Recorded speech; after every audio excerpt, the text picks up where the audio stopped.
The movie that I wanted to talk about was Bob Roberts, which came out a year after JFK in 1992 and was the directorial debut of Tim Robbins.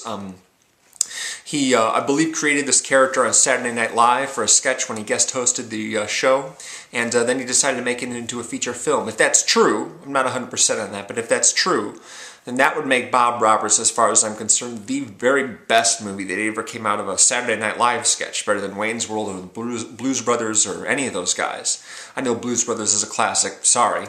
But Bob Roberts is a very sort of personally important movie to me because, you know, I was not interested in politics at all. I just graduated high school.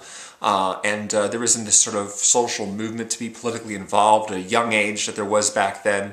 There was for some students that I went to school with. They kept telling me not to buy cans of Coca-Cola because the corporation Coca-Cola sponsored apartheid in South Africa. I'm just like, it's just a Coke. What difference does it make? But apparently it makes a difference to a lot of people.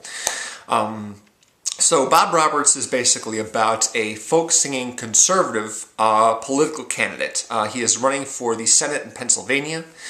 He is running against his Democrat opponent, who's played by Gore Vidal.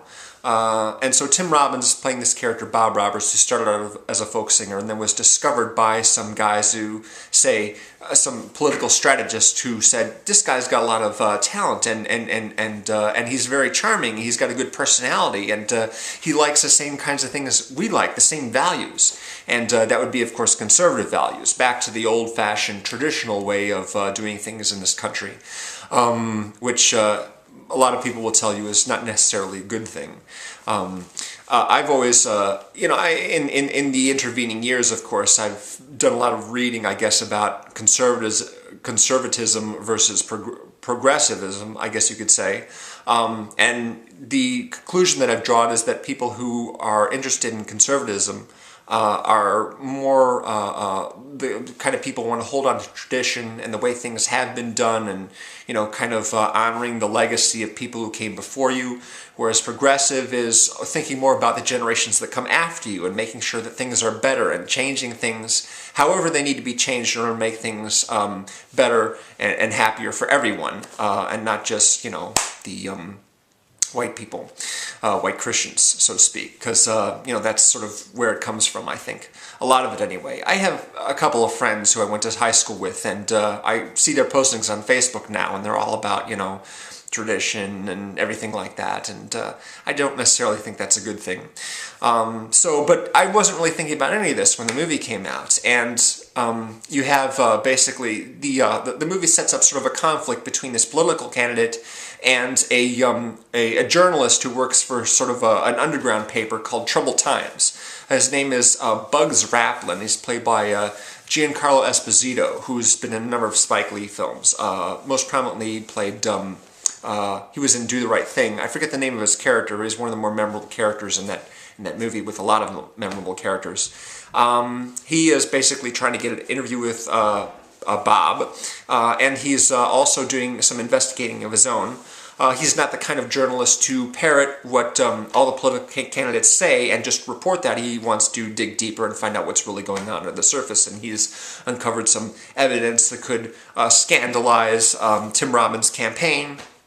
Oh, by the way, Tim Robbins' campaign is run by a series of actors who have played some classic movie villains. You've got a guy from Lethal Weapon, and Alan Rickman, of course, from Die Hard, and Snape from the Harry Potter movies, and you've got Ray Wise, who played Leland Palmer, Laura Palmer's evil father. These guys make up the core of Bob Roberts' campaign, and I guess it sort of tilts.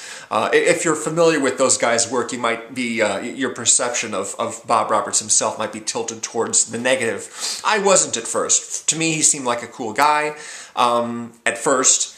But you know, as I became sort of more aware, and because of the friends that I had at that time, I'd show them the movie, I'd say, this is really good, and they'd go, ooh, this guy's evil, these people are all evil. I didn't really get that until closer to the end, when people are actually cheering for the assassination of, you know, one of Bob Roberts' opponents. Then I went, oh boy, these people are on the wrong page, aren't they?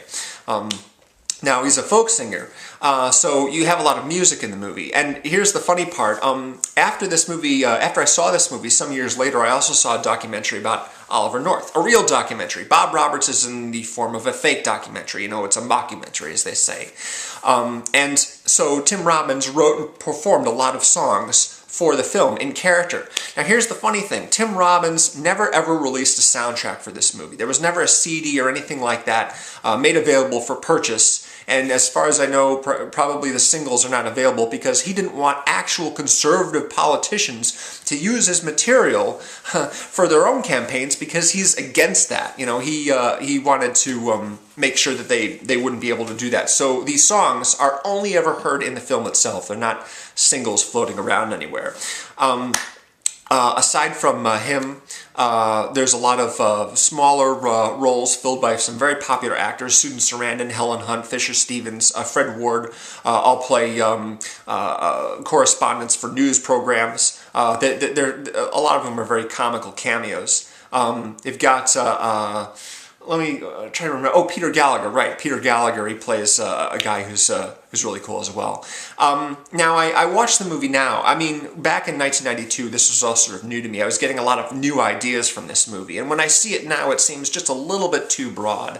But I still like it quite a lot. It's one of my favorite movies in a year that had some incredible movies come out. 1992 is probably my favorite cinema year. You had Unforgiven, you had Glengarry Glen Ross, Reservoir Dogs, Last of the Mohicans, Batman Returns, which is the best of the pre-Christopher Nolan Batman movies, Aladdin, A Midnight Clear, just a whole bunch of really terrific movies came out that year, and A League of Their Own, all came out in 92.